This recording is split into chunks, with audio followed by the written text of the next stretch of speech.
아까 전에 이야기한 것처럼 부종평가하는 방법이거든요. 그래서 얼마나 부었는가 이런 거 볼 때 센터에서도 제가 보기에는 뭐 다리가 무거워요 이런 분한테 내가 치료 운동을 얼마나 교육을 잘했는지 한번 확인해 보고 싶을 때 줄자로 둘레를 한번 재보는 것도 좋은 방법이지 않을까라고 생각합니다. 그래서 운동하기 전에 예를 들어서 뭐 발목 주위나 아니면은 이렇게 장단지 있는데 줄자로 둘레 한번 재보고 그 다음에 운동 끝나고 다시 한번 재보고 하게 되면 굉장히 직관적으로 알 수 있는 부정평가 중에 하나고요. 그 다음에 이제 이렇게 부피를 평가할 때는 물에 담궈서 흘러 넘치는 양을 재는 방법을 쓰기도 합니다. 근데 이거는 뭐 이렇게 그렇게까지 정밀하게 우리 필요 없으니까. 근데 제일 중요한 거는 함유 부족 평가법, 피팅이지 않을까라고 생각을 합니다. 이렇게 손가락으로 한 5에서 10초 정도 눌렀다가 뗐을 때 이게 얼마나 빨리 돌아오느냐, 그 다음에 얼마나 깊이 눌려지느냐를 가지고 이제 부종이 있다 없다 이렇게 판단을 하거든요. 함유평가 해석할 때 되게 중요한 게 림프 부종 같은 경우에는 퉁퉁 부었다가 그 다음에 섬유화가 굉장히 빨리 진행되다 보니까 이 함유가 되지 않아요. 그 다음에 정맥 부종 같은 경우에는 눌렀을 때 이렇게 함몰되어 있는 것들이 유지되는 거를 확인할 수 있거든요. 그래서 뭐 선생님 오늘 다리가 너무 많이 부었어요 라고 만약에 환자분이 오면 정강뼈 있는데 정강뼈 있는 그 옆부분을 눌러보면 반응이 좀 잘 나오거든요. 정강뼈 옆부분을 갖다가 주로 이제 제가 할 때는 보면 이렇게 해서 잡는 거죠. 잠깐 꽉 잡았다가 딱 뗐을 때 만약에 함몰되지 않았다라고 하면 내가 만약에 이 사람한테 치료법으로 해결해줘야지라고 접근할 때 림프 부종에 준해서 해결을 다가가주고 그다음 만약에 들어갔다라고 한다면 정맥 부종에 준해서 다가가주는 게 굉장히 큰 차이지 않을까라고 생각을 합니다. 그럼 혹시 상지는 함유 부종을 어디로? 상지도 보통 팔 여기 이렇게 많이 해요. 이쪽, 네네, 여기. 이쪽이요? 이게 저도 보면 학생을 만났을 때 어떤 이렇게 친구들이 보면 이렇게 살집이 좀 있는 친구들 같은 경우에는 가서 한 번씩 제가 이제 상지 이렇게 잡아서 평가를 하거든요. 근데 요즘 대학생들이 생각보다 정맥 부종을 되게 많이 갖고 있어요. 그게 문제가 자기는 없다고 생각하지만 이게 함유평가 해보면은 이게 살이 정상인들은 눌렀다 떼면 금방 다 올라오는데 이게 그대로 들어가 있는 친구들이 좀 살집이 있는 친구들 같은 경우에는 거의 제가 보기엔 한 50% 정도 굉장히 많은 것 같아요. 그래서 혹시 센터 방문하시는데 좀 체중이 많이 나간다라는 분들이 있을 때 한 번쯤 하게 되면은 이게 그냥 일반적인 운동 접근보다도 이게 부종 쪽으로 좀 접근해야지라고 운동 설계를 하시면 좋지 않을까라고 생각합니다. 그 다음에 이게 정맥순환이 결국은 혈관이 편안해져야 되는데 우리 지방이 많으면 당연히 혈관이 편안할 수가 없겠죠. 그래서 우리 주요한 그런 분지 가지들이 있는 데가 결국 순환이 잘 안 되다 보니까 이게 평소에 돌아가는 순환이 없는 게 익숙해져 버린 거죠. 그래서 이게 그런 상태가 되다 보니까 그런 친구들 보면 피곤도 되게 잘 느껴요. 왜냐하면 평소에 돌아오는 혈류량이 적다 보니까 이게 순환이 잘 안 되는 상태가 되니까 자기는 만성 피로니까 운동도 잘 못하겠고 그렇다고 운동을 잘 안 하다 보니까 또 체중 조절도 더 잘 안 되고 악순환이. 그리고 또 음식 섭취도 그렇게 하고 그래서 그런 사람들 같은 경우에는 음식 섭취 좀 조절하고 이렇게 부종 쪽으로 접근해서 몸을 좀 가볍게 만들어주면 활력이 굉장히 빨리 돌아오지 않을까 그렇게 생각합니다. 이제 마지막으로 이제 치료법에 대해서 몇 가지 이야기하려고 합니다. 많이 잘 알고 계시겠지만 정맥 부종이 있다라고 하게 되면 이런 것처럼 하지 정맥류가 생기기도 하다 보니까 병원에 가면 대부분 압박 스타킹 사서 쓰세요라고 하거든요. 근데 압박 스타킹을 얼마나 착용해야 할까에 대해서는 뭐 의사분들도 잘 알려주지도 않고 자료들이 잘 없는 것 같아요. 얼마나 착용을 해야 될까요? 이게? 제가 알기로는 이렇게 낮에 활동할 때는 이 압박 스타킹을 좀 착용을 하고 수면할 때는 좀 빼주는 게 좋다고 알고 있거든요. 네. 보통 그렇게들 많이 알고 있고 또 어떤 분들 같은 경우에는 내가 만약에 평소에 서서 활동을 많이 하는 사람이다라고 하면 서서 활동할 때 압박 스타킹을 신어서 이렇게 혈액이 쌓이는 걸 막아주면 되지 않나 라고 생각하는데 아닙니다. 이게 압박 스타킹에 대해서 사용법에 대한 것들을 찾아보게 되면은 씻을 때 빼고는 계속 차고 있어라 라고 이야기하고요. 그러면 언제까지 차고 있어야 되나 라고 물었을 때 증상이 완화되기까지입니다. 그래서 피부 트러블이 없으면 사실 한번 착용했으면은 아침부터 잠잘 때까지니까 그냥 24시간 착용한다 라고 해줘야 돼요. 그럼 수면할 때도 때도 차야 됩니다. 왜냐하면 생각해보자면 지금 정맥 혈관이 늘어난 거잖아요. 그럼 이 늘어난 게 연부 조직들이 다시 줄어들어 줘야 되는데 이게 연부 조직들이 줄어들려고 하면은 우리 보통 이렇게 뼈 부러지면은 캐스트 같은 거 부목 같은 거 되고 나면 우리 관절이 뻣뻣하게 오히려 굳어버리잖아요. 그럴 때 보면 몇 주 지나야지 우리 연부 조직들은 결국은 짧아지고 타이트해지기 때문에 이게 늘어난 혈관들을 다시 줄이기 위해서는 이게 계속 착용을 해야만 되는 거죠.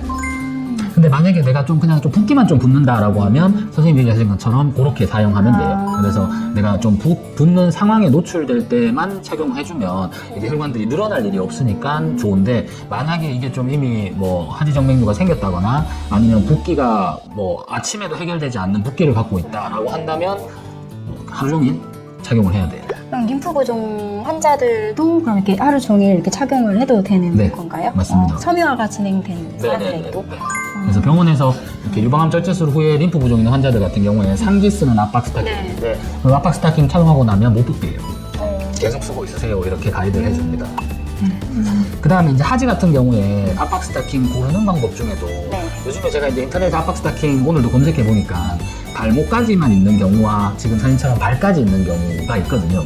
이럴 때 꼭 발까지 있는 걸 써줘야 됩니다. 그래서 발목만 막아버리게 되면 발에 채이는 것들 때문에 오히려 문제가 악화되고 꼭 이렇게 발까지 덮을 수 있는 그런 류의 압박 스타킹을 꼭 사용해야 된다라고 생각해주면 좋을 것 같아요. 제가 알기로는 그 일반적으로 시중에 파는 이 압박 스타킹이 아니고 꼭 의료용 압박 스타킹을 신어야 된다고 알고 있거든요. 네네. 네. 그러면 의료용 압박 스타킹을 그러면 착용을 해야 되는 게 맞는 거죠? 이게 왜냐면 그 의료용 이렇게 보통 이렇게 의료기기 판매상 같은 데 가서 압박 스타킹 사면 되거든요. 그래서 보통 대학병원에 밑에 입원했을 때 뭐 밑에 가면 그런 거 파는 데도 많고 그다음에 길에도 꽤 많이 있는데 이렇게 보면 이렇게 강도랑 유지가 조금 달라서 그런 것 같아요. 일반 시중에 판매하는 거는 압박 강도가 너무 낮은 것도 많고 그다음에 이거는 굉장히 좀 지속적으로 장기적으로 사용해줘야 되는데 이게 시중에 판매하는 것들 중에 보면은 너무 빨리 늘어나 버리는 그런 문제가 있기도 하고 그다음에 지금 보면 이렇게 끝과 끝에 마감 부위 때문에 결국은 트러블이 되게 잘 생기거든요. 이거 실제로 착용하는 환자들 보면 이렇게 발끝이나 아니면 무릎 위에 저렇게 있는 부분들에 가려움증이 생기는 경우도 종종 있어요. 근데 그런 것들이 그래도 좀 이렇게 의료기기 판매하는 쪽에서는 조금은 좋은 소재로 쓰다 보니까 그렇게 하긴 합니다. 근데 만약에 내가 압박 스타킹 싼 거 자주 쓰고 자주 갈고 그 다음에 좀 당겨봤을 때 텐션을 안다라고 한다면 뭐 싼 거 사도 되지 않을까라고도 생각을 합니다. 그런 것만 조심해 준다면. 그 다음에 이제 스트레칭도 정맥 부종에 도움이 되거든요. 근데 우리가 스트레칭 같은 경우에는 이제 뭐 동적 스트레칭, 정적 스트레칭이라고 해서 움직이면서 이렇게 확확 틀어보는 스트레칭도 있을 거고 자세 유지하는 스트레칭도 있을 텐데 스트레칭은 꼭 정적 스트레칭으로 해주고 그리고 내가 이렇게 길이를 늘리려고 하는 게 아니다 보니까 그 자세에서 유지하는 게 가장 중요하다. 그래서 강도보다 시간이 더 중요하다 이렇게 좀 표현을 해봤고요. 그리고 스트레칭 같은 경우에는 보통 적용할 때는 한 자세 해가지고 한 10초 정도 내외 하면 된다라고 하는데 정맥부종 스트레칭 같은 경우에는 뭐 할 수 있는 만큼 계속 버텨주세요 라고 얘기할 것 같아요. 그렇게 해도 사람들이 1분 이상은 잘 안 할 거거든요. 그래서 할 수 있는 만큼 충분히 유지하는 게 좋지 않을까라고 생각을 합니다. 그 다음에 이제 우리가 손으로 마사지로 해결을 해줄 수도 있거든요. 근데 이제 마사지에서 순서가 우리 정맥부종 같은 경우에는 우리 끝에서 몸 쪽으로 이렇게 쓸어주면서 올려주면 되는 거고요.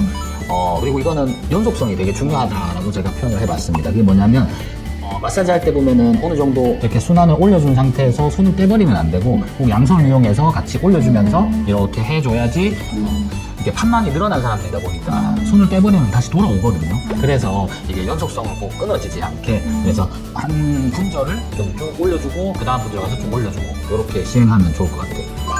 그리고 근력 강화도 포함을 시켜주면 좋을 것 같습니다. 다른 거는 아니고 근력 강화하라 그러면 저는 무조건 장단지 근육, 그래서 뒤꿈치 들기, 그 다음에 상지 같은 경우에는 주먹 쥐는 거 이렇게 끝부분들을 이용한 근력 강화를 많이 시켜주면 도움이 될 것 같습니다. 그래서 우리 뒤에 있는 장단지를 제2의 심장이라고 부르기도 해요. 이게 순환을 워낙 중요하게 담당하다 보니까.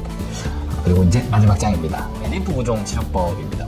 림프 부종은 제가 대전제를 이렇게 세워봤는데 아까 정맥 부종 같은 경우에는 우리가 연속적으로 열심히 짜주는 거라고 이야기를 했었는데 림프 부종 같은 경우에는 짜주는 게 아니고 림프절을 비워주는 거다 이렇게 생각하고 마사지를 해줘야 될 것 같아요. 그래서 림프 마사지를 좀 이렇게 좀 배우고 하는 분들 같은 경우에는 아까 선생님이 잘 아시는 것 같은데 항상 우리 몸 쪽에 있는 근위부부터 먼저 풀어주고 시작을 하거든요. 림프 순환은 어디서 다시 우리 혈액으로 흡수되냐면 우리 목 밑에 여기 쇄골 있는 부위에서 다시 혈액으로 돌아와요. 그래서 그 부분을 가장 먼저 풀어주는 게 1번이고요. 그리고 그 다음 부분 같은 경우에는 어깨 부분을 풀어주고 그렇게 해서 몸쪽 순서대로 멀리 가서 풀어줘야지만 이게 순환이 흡수됩니다. 이게 보통 사람들도 잘 알고 있는 게 팔 이렇게 든 상태에서 이렇게 겨드랑이 두드리고 나면 왜 손에 있는 좀 붓기가 좀 줄어든다? 이렇게 표현하는데 실제로 맞거든요. 왜냐하면 손끝에 있는 림프관들이 결국은 겨드랑이가 비워져야지만 그게 다시 올라오는 거다 보니까 그래서 우리 그 근위부에 있는 데를 열심히 풀어주는 게 중요하다라고 볼 수 있겠습니다. 그리고 제가 앞에 설명했을 때 그 전몸살이나 모기가 잘 안 도는 경우 이런 것들 같은 경우에도 가슴부터 푸는 건 절대 아니고 우리 목부터 먼저 풀고 그리고 겨드랑이 풀고 그리고 가슴 풀어주고 그리고 가슴 풀어주는 거에서 끝내기보다는 꼭 배나 그 다음에 한 팔 윗팔 정도까지는 같이 풀어줘야지만 이게 순환이 다시 돌면서 회복에 좀 도움이 되지 않을까 그렇게 생각을 합니다.